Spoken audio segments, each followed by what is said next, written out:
Hello everyone, and welcome to episode 3 of The Good News with Jennifer. We're up to 15 subscribers, and it's just such a joy to see the number of people we're reaching. Not only do I get to research and examine a cool variety of good news articles, I also get to try to curb my lifelong issue with procrastination. I'm sure plenty of you can relate.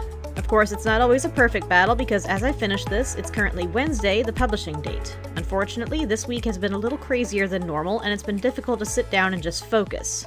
However, I'm determined to keep this thing going, and I'm trying not to let any shortfalls get to me. So, let's get started, shall we? So when it comes to the concept of good news, what usually springs to your mind? Big, dramatic stories of real change in events? Little feel-good tidbits about everyday people achieving ordinary things? Both? Honestly, both are valid, and it's equally important to focus on both, especially considering how badly we need good news. In fact, little everyday stories may be even more important. General hopelessness and a purveying feeling of being unable to change anything alone are a big problem right now, so introducing little stories of everyday people overcoming huge obstacles and making history in their own right are honestly kind of vital. So where better to start than history made in Southwest Airlines? On July 23rd, Captain Holly Petite and First Officer Keely Petite became the first mother-daughter duo in the history of Southwest Airlines to pilot a flight together. Holly started as a flight attendant after graduating college before realizing that where she most wanted to be wasn't in the cabin, but in the cockpit. During her time spent starting a family and raising 3 children, Holly took flying lessons to prepare for her first interview, which she aced with flying colors, so to speak. Even after 18 years, Holly still adores her job, and with this most recent development, she's even more elated. Her daughter Keely was bitten by the flying bug when she was 14, inspiring her to follow in her mother's airborne footsteps. After earning her pilot's license, she was able to secure an internship with Southwest Airlines in 2017. In an interview, Keely said, "Southwest was always the end goal for me. There was really never any other option." According to the Pilot Institute, only about 6% of all active pilots are female, never mind related to one another, making this extraordinary team-up even more incredible. Not only is this an amazing accomplishment for both women, it also serves as an inspirational model for girls everywhere who have dreams of climbing the skies as aviators. And Holly couldn't be prouder of her little girl. In a Facebook statement, she wrote, "One moment you're holding this tiny little premature baby in your arms, and in a blink of an eye, she is sitting next to you on the flight deck of a Boeing 737 jet." This story definitely inspires me on multiple fronts.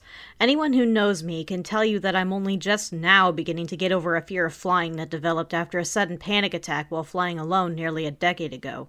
In the years since, I've developed several coping mechanisms in order to get into the plane and take my seat calmly.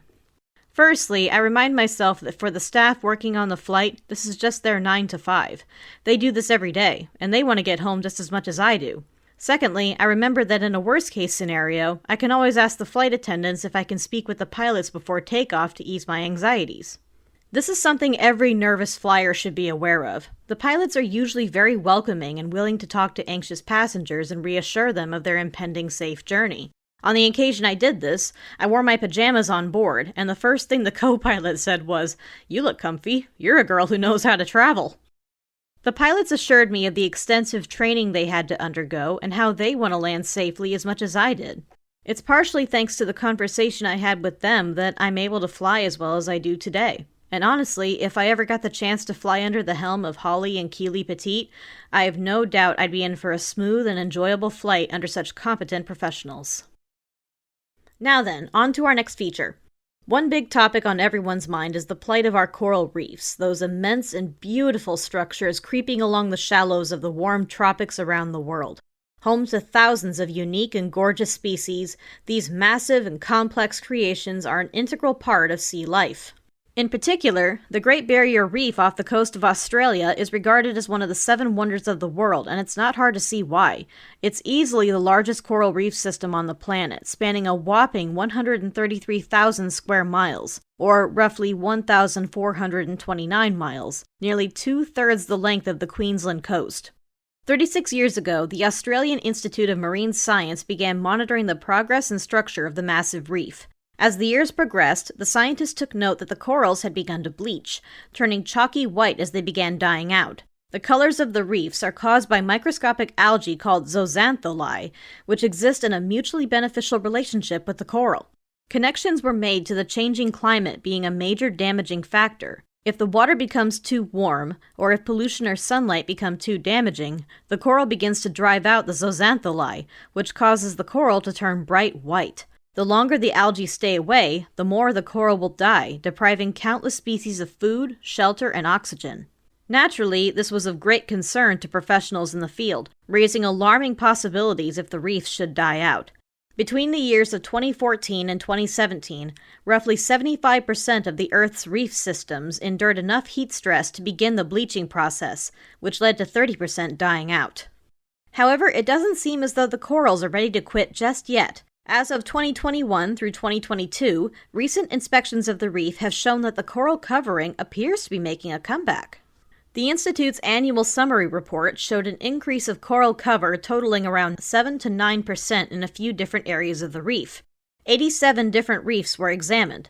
The reef of Cooktown showed an increase to 36% from 27% back in 2021, and in the Central Great Barrier Reef up to 33% from 26% in 2021. These surveys were performed between the months of August of 2021 to May of 2022.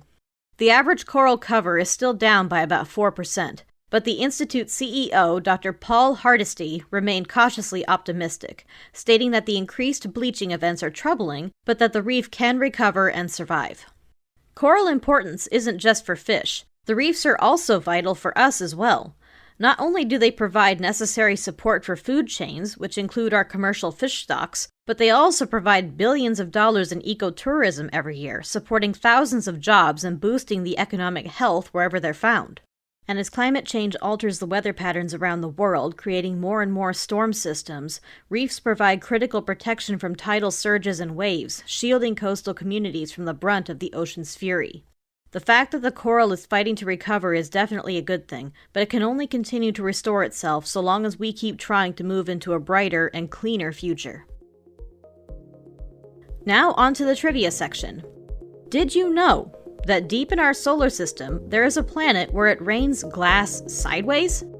That's exactly right. Its home is in the constellation Vulpecula, where it orbits its planet star, HB 189733, where it also gets its name, HB 189733b. Boy, that name isn't going to be a pain in the butt to say in 3 minutes' time. HB 189733b is an exoplanet that was discovered on October 5, 2005 by French astronomers.